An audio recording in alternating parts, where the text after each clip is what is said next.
대관람차 설치 과정에서 속초시가 특정 업체에 특혜를 줬다는 공익감사 결과가 나왔습니다.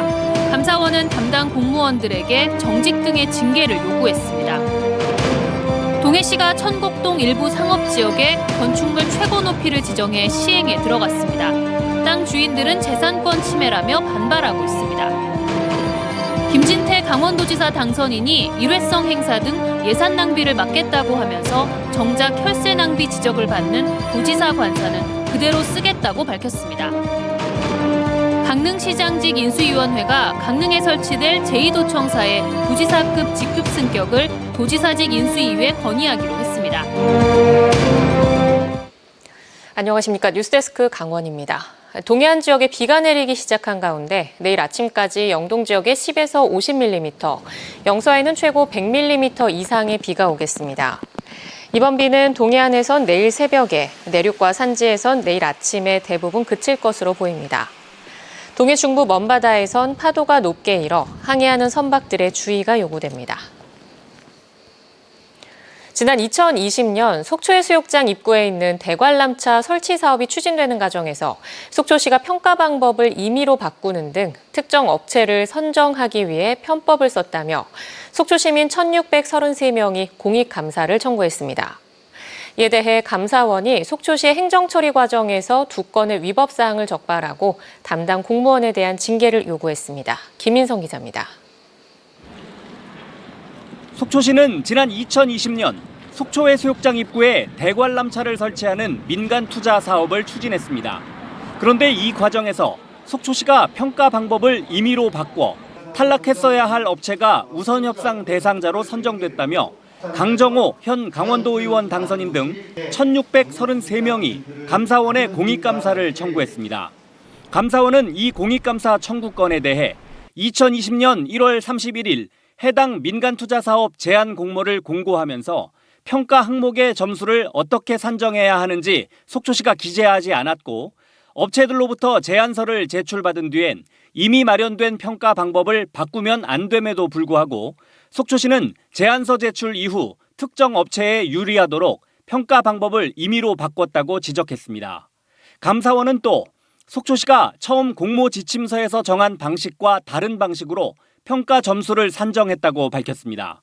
이 때문에 원래 방식대로 점수를 매겼을 경우 탈락했을 업체가 결국 바뀐 규정에 따라 사업 대상자로 선정됐다며 담당 과장 A씨와 담당 계장 B씨는 정직, 담당자 C씨는 주의 처분을 하도록 요구했습니다. 이 감사 결과가 끝이 아니고 잘못된 평가로 인해서 업체가 선정된 부분하고 그리고 또 한 가지는 왜 그럼 담당 과장과 공무원이 그 업체에게 유리하도록 평가 방법을 바꿨는지에 대해서는 법률 자문을 받아서 추가적인 조치가 있어야 될 것으로 보입니다. 속초시는 이들 가운데 중징계 요구를 받은 2명에 대해 앞으로 한 달 이내에 강원도 징계위원회에 징계 요구를 할 예정입니다. 처분 요구가 감사에서 왔기 때문에 저희가 징계 요구를 도에다가 해야 돼요. 강원도 징계위원회에다가 처분 요구를 해야 돼요. 이게 1개월 이내에 하게끔 되어 있거든요. 속초해수욕장 대관람차 사업 추진 과정에서 속초시가 특정 업체를 봐주기 위해 위법 행위를 저질렀다는 그동안의 의혹이 대부분 사실로 드러난 만큼 앞으로 진실 규명 요구가 더 거세질 전망입니다. MBC 뉴스 김인성입니다. 동해시가 천곡동 상업지역의 난개발을 막기 위해 고도 제한을 두기로 하고 시행에 들어갔습니다. 하지만 고도 제한에 해당되는 토지주들은 재산권을 침해한다며 여전히 반발하고 있습니다. 배현환 기자가 보도합니다. 동해시가 건축위원회를 열고 천곡동 상업지구 18블록 15만여 제곱미터 면적에 가로구역별 건축물 최고 높이를 지정했습니다. 이에 따라 도로폭이 50m인 주변 건물들은 건축물 최고 높이가 60m, 도로폭 30m와 20m 주변 건물은 각각 45m와 30m로 높이를 제한했습니다. 최근 개발 열풍이 불고 있는 동해안 시군마다 초고층 건축물이 들어서며 교통난과 주차난 등이 발생하자 동해시가 건축물 최고 높이를 지정한 겁니다. 실제로 건축물 최고 높이 제한 지역에 포함된 곳 가운데 초고층 주상복합 건물 건축 사업이 이미 추진되는 곳도 있는 것으로 알려졌습니다. 고층 아파트들이 여러 동이 들어올 경우에는 우리 도심의 기능이 마비가 될 게 뻔하고 뭐 불보듯이 뻔한 일이고 모든 기반 시설의 용량이라든가 그런 데 문제가 발생이 될 것으로 예상이 되기 때문에 동해시의 청곡동 가로구역 고도 제한을 두고 반발이 여전히 계속되고 있습니다. 해당 토지주들은 동해시가 자신들의 정당한 재산권을 침해하고 있다며 대응 방안을 찾고 있습니다. 속이 다 상하죠. 지금 다들 우리가 상업지역을 가지고 다들 매입을 했는데 어떤 행정 절차로 인해 가지고 그래야 되니까 속이 상하죠. 다들 사유재산 침해고 하니까.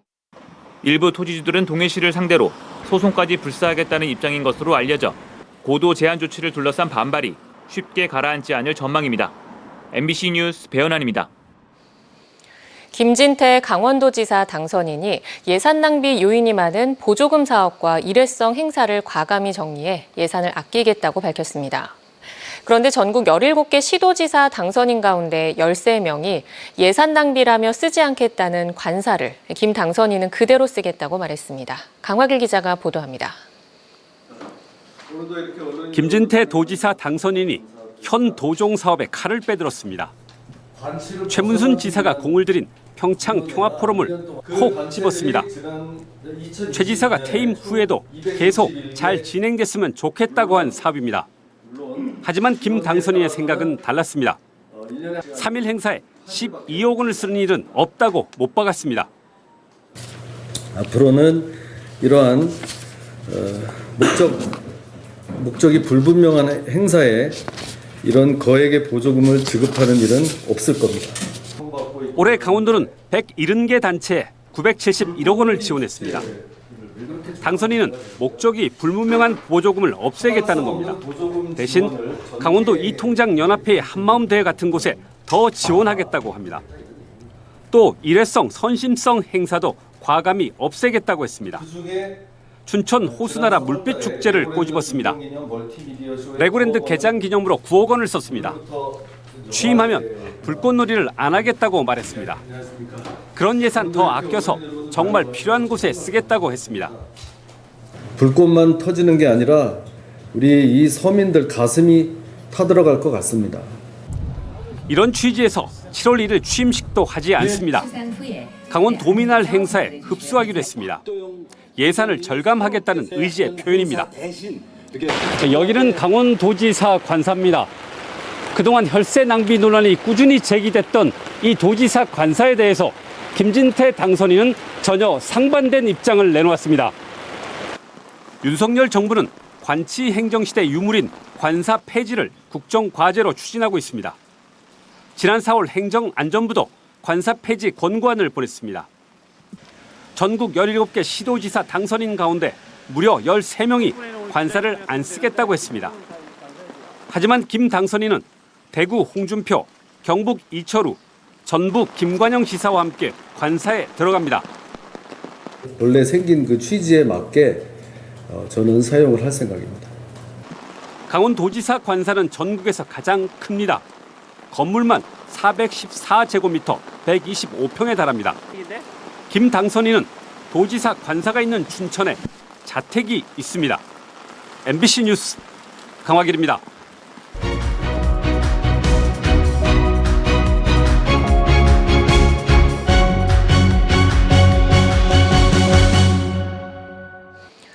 강릉시장직 인수위원회가 부지사급 직급 승격을 포함한 강원도청 제2청사 설치에 따른 건의문을 강원도지사직 인수위에 전달할 예정입니다. 건의안은 강릉 지역에 설치될 제2도청사가 영동권의 총체적인 현안 사업을 아우를 수 있도록 부지사급 직제와 최소 5개국 이상 규모를 설치하는 내용을 담고 있습니다. 5개국 범위는 해양과 북방물류, 철도교통, 문화관광, 투자유치 등입니다. 강릉시장직 인수위는 제2청사에 근무할 직원들에게 정주 환경을 제공해 사기 진작과 지역경제 활성화에도 기여하는 방안을 요청할 예정입니다. 제11대 강원도의회가 오늘 춘천 스카이 컨벤션에서 당선인 오리엔테이션에 이어 원 구성에 대해 협의했습니다. 도의회는 국민의힘 43명과 더불어민주당 6명 등 당선인 전원을 대상으로 월 455만 원의 보수와 지방자치시대 첫 운영 계획 등에 대해 설명했습니다. 원구성과 관련해 국민의힘은 의장과 부의장 2명, 상임위원장 6명을 소속 의원으로 정하고 사회문화위원장 한석만 민주당에 주기로 했고 더불어민주당은 상생과 협치 차원에서 부의장 한석을 더 요구하고 있습니다. 어제 도내에서 코로나19 확진자 265명이 발생한 가운데 오늘도 오후 6시까지 300여 명이 확진됐습니다. 시군별로는 강릉 30명, 동해 22명, 속초 15명, 양양 8명 등 모두 304명이며 누적 확진자 수는 52만 3천여 명입니다. 도내 중환자 전담 치료병상 가동률은 4.5%로 유지되는 등 확진자 감소세가 이어지고 있습니다. 강릉 출신으로 민선 초대 서울시장과 한국은행 총재를 역임한 조순 전 경제부총리가 노환으로 인해 향년 95세의 나이로 오늘 별세했습니다. 조 전 경제부총리는 강릉 구정 학산마을에서 태어나 미국에서 경제학 박사 학위를 취득하고 20년 동안 서울대 경제학과 교수로 재직하다 1988년 노태우 정부 경제부총리를 맡았습니다. 강원뉴스 마칩니다. 고맙습니다.